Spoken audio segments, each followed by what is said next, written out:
بسم الله الرحمن الرحيم. الحمد لله رب العالمين، والصلاة والسلام على أشرف الأنبياء والمرسلين وعلى آله وصحبه أجمعين، أما بعد، فأعوذ بالله من الشيطان الرجيم. بسم الله الرحمن الرحيم.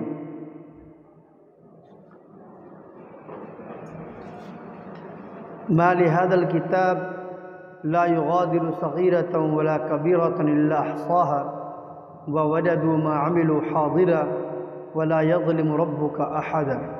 صدق اللہ العظیم. محترم بزرگوں، پردہ نشین مائیں اور بہنیں، سورہ کہف کی ایک آیت کا ایک حصہ میں نے تلاوت کیا ہے. اس حصے کے اندر اللہ تبارک و تعالیٰ نے اس بات کو بیان فرمایا ہے کہ جب قیامت کا منظر قائم ہوگا اور سب لوگ حساب و کتاب کے لیے جمع ہوں گے، تو جب ہر ایک کو اس کا نام اعمال دیا جائے گا تو پھر اس صورت کے اندر جو لوگ وہاں برے کام کر کے گئے ہوں گے، جب وہ اپنے نام اعمال کو دیکھیں گے تو وہ یہ جملہ کہیں گے کہ اس نام اعمال کو کیا ہو گیا ہے کہ اس میں ہر چھوٹی بڑی چیز درج ہے. اس نے کوئی بھی چیز ایسی نہیں ہے جس کو نہ چھوڑا ہو. کوئی چیز ایسی نہیں ہے جس کو اس نے چھوڑ دیا، سب کو نوٹ کر لیا ہے. آج کل زمانہ جو ہے وہ ہائی ٹیکنالوجی کا زمانہ ہے. منٹوں کے اندر آپ اپنی بات کو کہیں سے کہیں تک پہنچا دیتے ہیں اور اپنی بات کو آپ ریکارڈ کر لیتے ہیں. پہلے جس دور میں صحابہ کرام کے دور میں یہ آیت نازل ہوئی ہوگی تو ان کو سمجھنا ذرا مشکل ہوا ہوگا کہ آخر اللہ تبارک و تعالیٰ کتنا رجسٹر تیار کروا رہا ہوگا بندوں کے لیے. اب یہ مان لیجئے کہ ایک آدمی ہے جس کی عمر 60 سال ہے کم سے کم. اب اس میں اس کے بالغ ہونے کے بعد سے لے کر مرنے تک کی زندگی کا سارا اس میں کٹا چٹا موجود ہے. تو کتنا رجسٹر لگے گا؟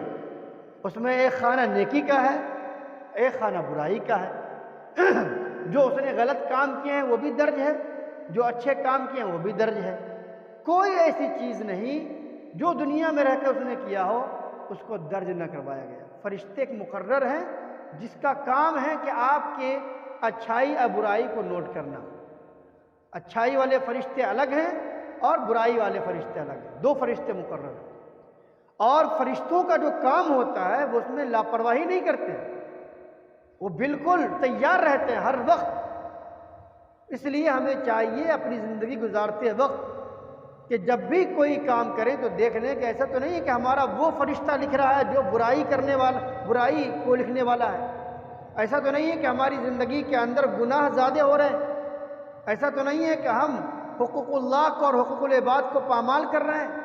پھر کل قیامت کے اندر جب منظر قائم ہوگا اور ہر آدمی اپنا اپنا حق کا مطالبہ کرے گا تو ہم کہاں سے دیں گے؟ وہاں تو آپ کے پاس کوئی کرنسی ہوگی نہیں. حدیث شریف کے اندر فرمایا اللہ کے نبی صلی اللہ علیہ وسلم نے، تم جانتے ہو کہ مفلس کون ہے، غریب کون ہے، محتاج کون ہے؟ صحابہ نے فرمایا یا رسول اللہ، مفلس وہ ہے جس کے پاس نہ مال ہو نہ دولت ہو، درہم و دینار نہ ہو. اللہ کے نبی نے فرمایا نہیں، مفلس وہ نہیں ہے. مفلس کل قیامت کے دن وہ ہوگا جو اس حال میں آیا ہوگا کہ اس نے نماز بھی پڑھی ہوگی، اس نے نیک کام بھی کیے ہوں گے، لیکن ساتھ ساتھ اس نے کسی کا حق بھی مارا ہوگا، اس نے کسی کو گالی بھی دی ہوگی، اس نے کسی کی غیبت بھی کی ہوگی، اس نے کسی کی زمین کو ہڑپا بھی ہوگا.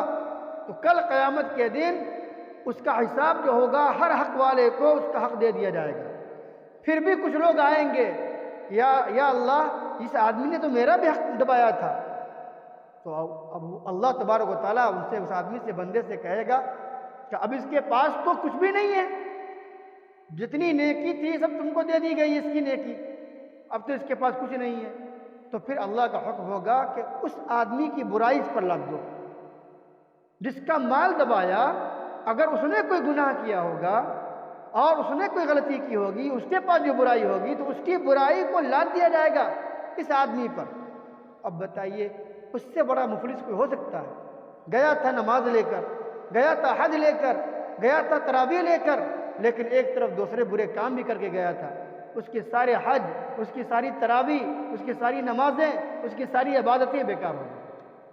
اس لیے نیک کام کرنے کے ساتھ ساتھ ہمیں اس بات کی پوری کوشش کرنی ہے کہ ہمارے نام اعمال کے اندر غلط کام درج نہ ہوں۔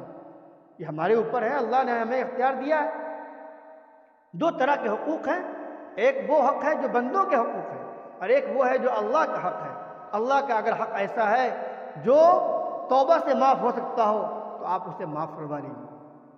اور اللہ تبارک و تعالیٰ کے بھی دو حق ہیں، بعض حق ایسے ہیں جس میں صرف توبہ سے معاف نہیں ہوگا۔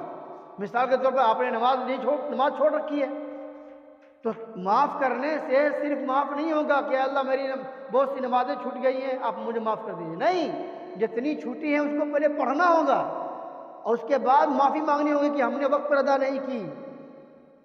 اس میں لوگ مسئلہ یہ معلوم نہیں ہے، اچھی طرح یاد رکھیے کہ جو اللہ کا حق بھی بعض ایسا ہے جو جس کی تلافی کرنے کے بعد توبہ کرنی ہے۔ اب نماز چھوڑ دیا اپنی پوری زندگی، 10 سال کی نماز باقی ہے، 5 سال کی نماز باقی ہے آپ کی، تو آپ کو پہلے اس کی نماز کو جو قضا ہوئی ہے اس کو ادا کرنی ہوگی، اس کے بعد اللہ سے مغفرت توبہ کیجیے۔ ہاں بعض گناہ ایسے ہوتے ہیں جو جھوٹ بول دیا آپ نے کوئی غلط کام کر لیا، تو یہ ایسا گناہ ہے جس کی بنا پر آپ توبہ کر لیں، استغفار کر لیں تو اللہ تبارک و تعالیٰ آپ کو معاف کر دیں گے۔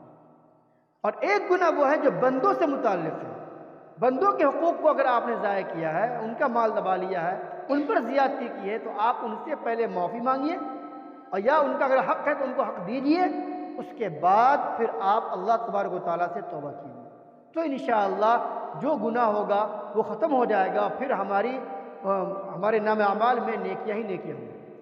حدیث شریف میں آتا ہے کہ بندہ اگر کوئی گناہ کر لے،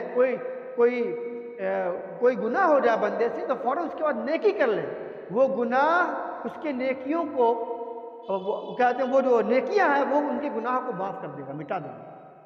تو یہ اس سے مراد چھوٹے چھوٹے گناہ ہیں، بڑے گناہ نہیں ہیں۔ تو چھوٹے گناہ ہو گئے ہوں تو فوراً اس کے بعد ایک نیکی کر لیجیے تاکہ وہ اس نیکی کی وجہ سے وہ گناہ ختم ہو جائے۔ تو دعا کریں کہ اللہ تبارک و تعالیٰ جب ہم قیامت کے دن ہم اٹھائے جائیں تو ہمارے نام اعمال کے اندر جو اعمال ہو وہ نیک ہوں، اچھے ہوں، اور وہ اس کی وجہ سے اللہ ہمیں جنت نصیب فرمائے۔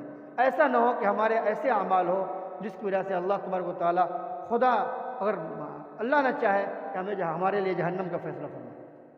تو یہ آیت بہت چونکا دینے والی ہے۔ اس آیت کے اندر اللہ تبارک و تعالیٰ نے بتلا دیا کہ انسان جو بھی کام کرتا ہے اچھا برا، وہ ریکارڈ تیار ہو رہا ہے، اور وہ اس لیے کر رہا ہے اللہ تبارک و تعالیٰ کہ کل قیامت کے دن جھٹلائے نہیں ہم کو۔